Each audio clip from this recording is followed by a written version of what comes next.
3 Lives 3 Worlds, 10 Miles of Peach Blossoms. By Tangqi Gongzi. Translated by Hamster 428. Chapter 17.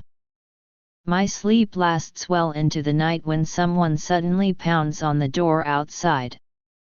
Under the bright cold starlight is a bloodshot-eyed Nana holding the little doe in deep sleep. When she sees me, her knitted brow loosen up as she quickly says, "Yesterday you said His Young Highness would wake up by the 3rd hour. It's now past the 3rd hour and he still doesn't show any sign of coming to. His small face is getting redder by the minute. I have no other choice but to trouble you. My sleepiness leaves me." Nana lights the candle while I place the doe on my bed. I examine him and smile to Nana. Kids usually will wake up by the 3rd hour from their drunken spell, but from the doe's condition, I think he'll sleep until morning. It's a good thing his face is getting redder. That's a sign the alcohol is leaving his body. You don't have to worry. Nana sighs in relief as she comes into understanding. You haven't slept a wink ever since carrying the doe back. She sheepishly smiles.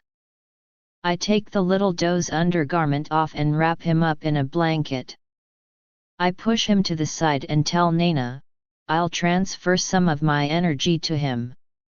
I promise I'll give you back a buoyant doe tomorrow morning. But he should probably have some hangover porridge when he wakes up. Why don't you take a good rest and make some porridge to bring over tomorrow? Nana seems tentative as she says, I'm afraid he'll trouble your ladyship's sleep. I pat the doe's face. You see, he's completely out. You brought him here all the way from King Yun Palace and he still didn't know a thing. How can he bother my sleep? Nana lets out a laugh and bows down to leave. Although the little doe doesn't give me any trouble, his body and face keep sweating continuously. It seems like he's in deep sleep, but I'm worried he isn't very comfortable. I bring in a water basin and loosen the blanket a little. I wipe him every once in a while, and continue to do so from the 4th hour until the morning lord comes out. Just like that, I didn't get to sleep again throughout the entire night. I sigh as I put his clothes back on him. Now I know how hard it is to raise a child, and I can't help but to admire Yehoah even more. When Nana brings the porridge over, I have already finished dressing the doe, but I still haven't taken the water basin away. Nana quietly looks at the basin on the ground with an overwhelmed expression. Then she squats down to take it away. When she comes back, I have finished my personal hygiene and am sitting there staring at the porridge she made. I only told her to bring over some as a diversion last night. I knew the little doe might not wake so soon. I sadly stare at the bowl.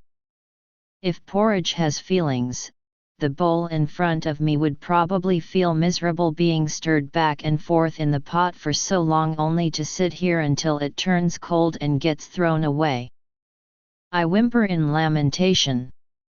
Nana smiles and says, His Highness isn't up yet and the porridge won't be good once it cools. Have your ladyship have your breakfast yet? If you don't mind, would you please try some? I can't turn down such sincerity now, can I? I grin and grab it right away. Just as I finish the porridge, the 18 maids from yesterday lithely glide into my yard. The 2 in front holds 2 breakfast dishes. The other 16 carries fruits and wine. I already ate, so I want to tell them to bring the breakfast back. But when I see the food, I think to the doe's impending hunger once he wakes, so I tell them to leave the breakfast on the table. I let Nana stay to watch over the doe and I leave with the group of maids to Ling Bao Tiansan's spring again. The trails in heaven are lined with rocks on two sides. Some are wide to begin with, but they get divided by a large boulder in the middle, making one large road into two narrow paths. One must pay attention when traversing these paths. It's not a good idea to talk behind someone else's back. There are now two maids, I'm not sure whose, standing by the boulder ahead. I stop to listen because they are mentioning Princess Mooking.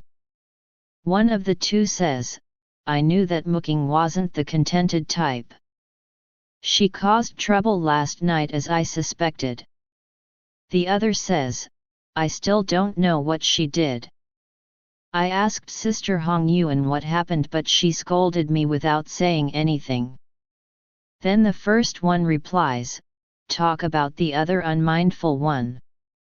His Highness has only brought her here for one day and she already wants to chase Mooking away. I heard Our Lady had to kneel in the study until midnight because she was pleading for Mooking. Why does Our Lady keep doing these things? She's really one of a kind. She's both beautiful and kind. I don't know why His Highness still hasn't given her a glance. Ever since I came to her quarter, I haven't seen His Highness visiting her once. Remember that time when the little cobra's son from the North Sea caused trouble? Even Tianjun was furious, but when Sister Suezu ran to tell the Crown Prince, he didn't bat an eyelash. I know it's not our place to say anything, but she's still his mistress. He never even acknowledges her existence here in Saho Palace. Poor lady, I feel so sorry for her. His Highness is now blinded by the white fox from King Kaiu. She's probably going to be his wife in the future.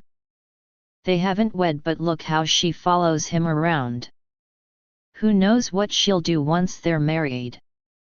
A few months ago, when His Highness was kept at King Kaiu, Our Lady feared he'd forget his work, so she sent Sister Jinghua to King Kaiu for a reminder. But she was chased out before she even came through the door. Highs, our kind mistress will probably have to suffer under her ladyship of King Kaiu. When these two fall into momentary silence, the 18 maids and I also have to hold our breath on this side of the rock. The two maids in front are making their way over. I raise my fan to stop them. They look at me with worry as I smile to reassure them. I know the silence is only momentary. Sure enough, they come back to me, the main topic. Did you hear? The ladyship from King Kaiu is already 140,000 years old. 140,000 years old already? Then isn't she like an old granny? She's older than His Highness by 90,000 years, she could be his grandmother. What shamelessness! I know there's an engagement, but marrying a guy that young is pushing it. Someone voices out in agreement, right? How improper for someone so old. I'm sure she used magic to bewitch His Highness. Highs, I can only hope he soon sees her true self and returns to Our Lady's side. It seems their confiding chit-chat is coming to an end with this. I had only wanted to hear a little gossip, but it turns out it's all about me. Today I feel less fun without someone splashing water with me. There are two from the 16 maids who are well versed in music. They play the pipa, a Chinese lute, for an entire hour and relieve some of my loneliness. But no matter how good they are, they can't compare to Moi Wan from the past. It was interesting at first, but I get bored after a while. I bathe for a while more and drape my clothes back on. I tell the maids to stay there while I return to Fanghua Estate to bring back some books. Maybe I can kill time while bathing if I have something to read. When I arrive at Fanghua Estate's main gate, it springs open before I even push it. Yehua furrows his brow when he sees me, his arm holding the little doe. I knew he's not the chummy type when I first met him at the East Sea. But he's been so friendly ever since that I had forgotten how cold he can be. His fierce eyes give me chills. His eyes darken as he says in a heavy tone, "It seems like Ali drank some wine." From what I know, he's been sleeping since yesterday's afternoon, but he's still not up yet. What's going on? I glance at the red-faced doe and calmly reply, "I let him drink 2 bottles, so he's a little drunk now." He frowns. "He's been out all this time. Why didn't you say anything to me?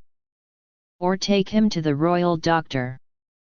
Surprised, I ask, "Why are you doting so much on the child?" "My parents never took me to the doctor when I got drunk from Jian's wine. The little doe isn't a girl either. If you keep fretting over him like this, he might turn feminine when he grows up." He remains quiet, then at length, he walks past me and says throatily, "Since you didn't give birth to Ali, you probably never loved him like your own son and can only treat him like a stepson. If he was your real son, you wouldn't be saying these things." I stand there confused. By the time I understand his meaning, my entire body turns cold. I haven't given birth, but I know for sure I love the doe as much as I will any child of mine. I pity him for losing his mother at such a young age, and I've always tried my best to protect him. But all my feelings are returned with such criticizing words. I lightly chuckle from behind. I've always wanted an adorable and clever child like him. Too bad his real mother is the dead woman who has thrown herself down Zuxian Tai. I come from the Xiaoao, carefree happiness, school of thought from Kunlun, not the Buddhist school in the West, so naturally I don't have Buddha's kindness. From what I know, your mistress is quite a kind lady. Why don't you ask her to take care of Ali from now on? You can stop letting him suffer by my side now." He tenses up. After a long moment he finally says, "Don't say such words to upset me. I didn't mean it that way." Then he takes off running with the little doe towards the doctor's estate. The further his figure retreats into the distance, the more unhappy I feel. As I turn back into the yard, Naina appears before me. Her eyes are red as she grabs my sleeves and asks, "Did your ladyship happen to see anyone leaving the estate? Is anything wrong?" Wretched tears fall from her eyes as she sobs, "Oh, please punish me. It was all my fault. You treated His Young Highness so well, even his mother would have to thank you. But I made a mistake, and now Lady Sujin has taken the young prince away. I. She struggles for a while but still can't get to the main issue. I help her along. Let's forget about the other stuff for now. What do you mean by saying Sujin taking the little doe away?" Naina finally breaks it down into details. She tells me that while I was away bathing in the spring, Sujin came to Fanghua estate with 4 maids, saying they were taking a stroll. I have to admire her.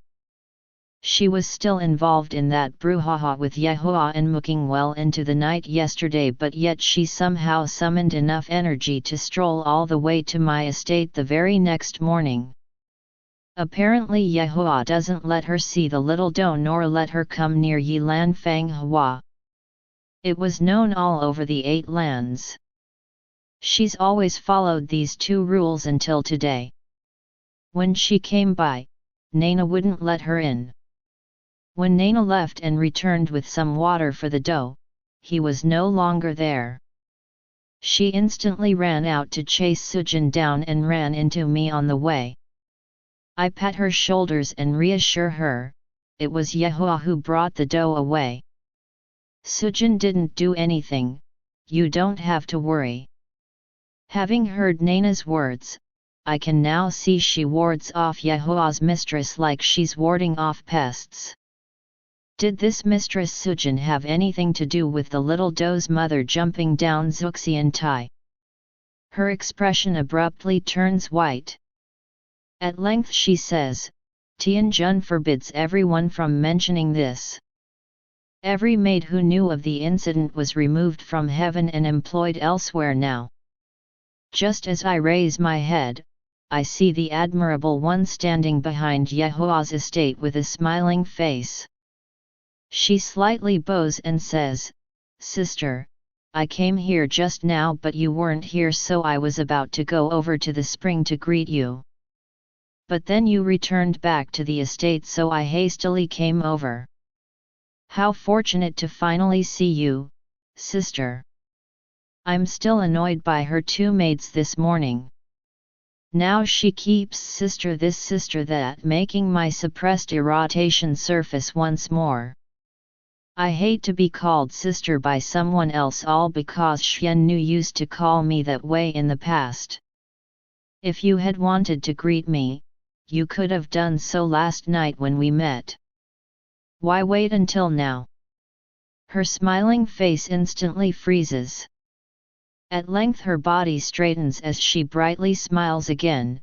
Heaven is a little different from elsewhere. If it's an important visit, there needs to be proper preparations to satisfy customs in order to show the visitors respect. Of course I should greet you when you arrived, but His Highness never mentioned this important event to me. I didn't recognize you last night, so I'm now late in greeting you. Please forgive me, sister. Each of her words is indeed carefully chosen. But that word sister is giving me headaches. I tap the fan on my hand and nod. I've only arrived here, so I'm not familiar with Zhukongtian's rules and regulations. Then please go ahead and perform that greeting now. She says with shock, I just did. Well, this is news to me. I can only remember a slight curtsy from her. Is that the proper greeting a crown prince's mistress should give to a high deity like myself? I was dissatisfied, but I let it go and say, oh, you did? What a simple friendly greeting. I still haven't finished when the Admirable One, who was still standing with her face held high moments ago, who merely bent her legs a little when she greeted me, suddenly drops onto her knees. A shadow seems to fleet outside the gate. I clear my throat. What are you doing now? The Admirable One's expression transformed into gentle kindness as she says, my curtsy was used accordingly for the princess consort. And this one now is for my benefactor. I'm very grateful you've taken care of A Li these past few months. You probably know that A Li lost his mother since he was a baby. Please forgive him for mistaking you as his mother, for you look exactly like her. His Highness' love for Ali's mother is rather great. When she threw herself down Zuxiantai, he also followed her. Look, sister, this peach tree was planted by His Highness in remembrance of Ali's mother. Those 200 years were His Highness' best moments in life. What fate it is that you should look so much like her. This bow from me is my wish for you and His Highness to soon get married so that his withered heart can be comforted. When I learn I'm only a replacement for the little doe's mother, everything that has happened makes more sense now. Although I know exactly what she's getting at, I feel bad I won't be able to do as she wishes, fighting with Yehua about his misplaced love for me. I leisurely get up and walk over to her.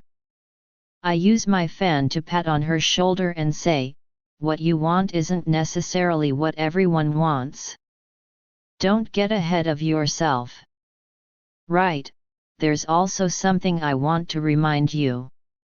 When I receive others' greetings, it is according to King Kai's customs. If you really want to greet me, you should wash and fast for 3 days. Follow that with 3 kneels and 9 bows.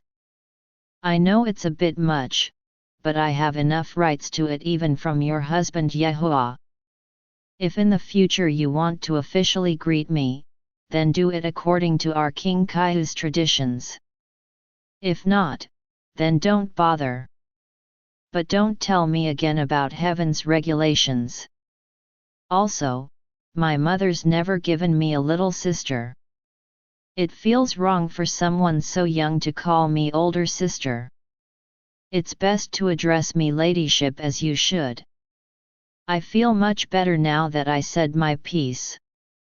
I see her shaking knuckles as I slightly glance over her. She's only a child after all. No matter how carefully she disguises her face, she can't mask her juvenile ways.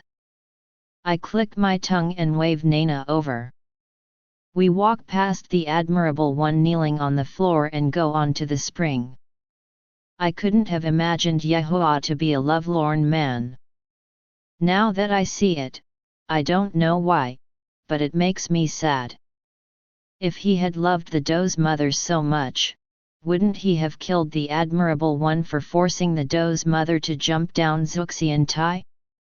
I unknowingly speak up my thoughts. Nana says with her head lowered, "You're right, he did slash her once. When he woke up, he was without spirit and strength. He locked himself inside his chamber all day long, not even caring about the little prince." After 2 months, Tianjun sent Lady Sujin to Sao Palace. It was a warm sunny day, very auspicious, but Lady Sujin couldn't go one step inside the palace. My own 2 eyes saw His Highness piercing his sword into her chest, his face unchangingly cold. It was a deadly strike, but Tianjun appeared in time and rescued her. After that she successfully came into Sao Palace under the protection of Tianjun. His Highness only sees her as the vessel containing my lady's eyes. Everyone says she's pitiful, but I think she only brought it on herself. Surprised, I ask, "What eyes?" Nana grits her teeth. Her eyes were stolen from my ill-fated lady. I'm lost in thoughts. Normally I always try to ask for all the details when I come across strange tales as this. But I don't know why, as if there is some entanglement within me, I only sigh this time. Nana's eyes redden as she says, "I was naive, and so was my mistress. I found out later that lasting here for 3 years wasn't easy to begin with." Lady Lizzie said His Highness purposely hid his feelings to protect my mistress. He deceived everyone including her, but he couldn't deceive the one person he needed to deceive the most, Tianjun. As she finishes her words, her face suddenly blanches white and she quivers. "I said more than I should." She said a lot. I understood the first half, but I couldn't hear too well the second half, so I'm not sure which part she shouldn't have said. I just know I feel confused and burdened now. As we near Yilan Fang Hua, an auspicious light approaches us from the distance. Jian is now leaning against the estate's wall grinning at me. Now that I think about it, he might have been the shadow in front of the garden when Sujin was kneeling down to me. I was angry, so my words to Sujin might have been impolite, and even with some superiority. I'm beyond embarrassed to think that Jian might have heard such verbiage. He keeps on his jovial face as he comes before me to say, "It's been quite some years since I last saw you with that sort of pettiness. To see it again today is quite an honor." I used to regret bringing you to Kunlun, but it seems you picked up an extra talent there, the art of shrewdly edifying someone. No longer the same innocent and sunny girl. Look at you now, hopeless, I dare say. I'm already 140,000 years old. If we count it the mortal way, I'd already be an ancient granny. I'd scare people to death if I'm still innocent and sunny. But I know Jian will never feel old even if I do, so I swallow back my thoughts and say, you're right, I really dislike that little mistress of Yehua. I'm normally fond of smart fairies, but I hate the ones who think themselves smart in front of me. I merely reminded her a little here and there as a senior to a junior. You can't count that as being petty. Don't overpraise me. He continues to grin. Yehua brought me to heaven just yesterday and you've followed us today. You didn't come here only to eavesdrop on me. He lightly coughs and glances over at Naina. She understands and curtsies. I'll leave first. I nod. Jian waits for Naina to disappear in the distance before putting on a grave expression. My heart flutters at this sight. 300 years ago when I woke up from my sleep, he also put on the same expression and told me, Moi Wan is probably going to wake up. He fed me with false hope. Looking at his eyes now, that hope starts to appear once more. But I fear all my hopes will be in vain again. I hold back my hands within my sleeves and say with my calmest voice, drop that face. I'm not in a hurry for anything. He drops that grave expression and smiles plainly. What if I say Moi Wan is awake? Will you still not go? All the heat from my heart goes straight to my eyes. I hear myself hoarsely say, You're lying to me again. He pats my shoulders and says, little brat, I'm not lying to you. I went to the West Sea a few days ago on business and met the eldest prince of Zihai Shuahun. I detected inconsistent energy on him. After examining him, I discovered his body is housing two spirits. One of himself, and the other, of your teacher Moi Wan.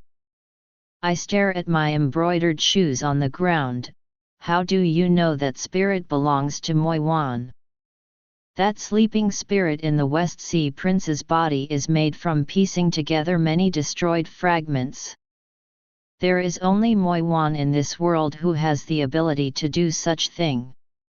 Furthermore, he's the son of the first deity. I was raised by the first deity himself and grew up with Moi Wan, so I'm familiar with his energy. Didn't you used to say he told his disciples to wait for him? He's used 70,000 to piece together his soul, but there are still some missing fragments out there. That's why he needs to stay on another body. Except this prince isn't that strong. He doesn't even have enough energy to cultivate himself, let alone supporting Moi Wan. If teacher is borrowing the prince's energy to feed his own soul, then how will he repay such a large favor? Jian clears his throat and unhurriedly says, Moi Wan has his reasons to choose the eldest prince of the West Sea. I recall that he owed Moi Wan a favor as a child, so just think this as his repayment. Then he lifts my face up and frowns, little brat, what are you crying for? I quickly bring my hand to my face and sure enough tears have fallen since I don't know when. My body slides onto the ground as I uselessly grab his sleeve. I'm so scared that this will turn out to be a hopeless dream. End of chapter 17.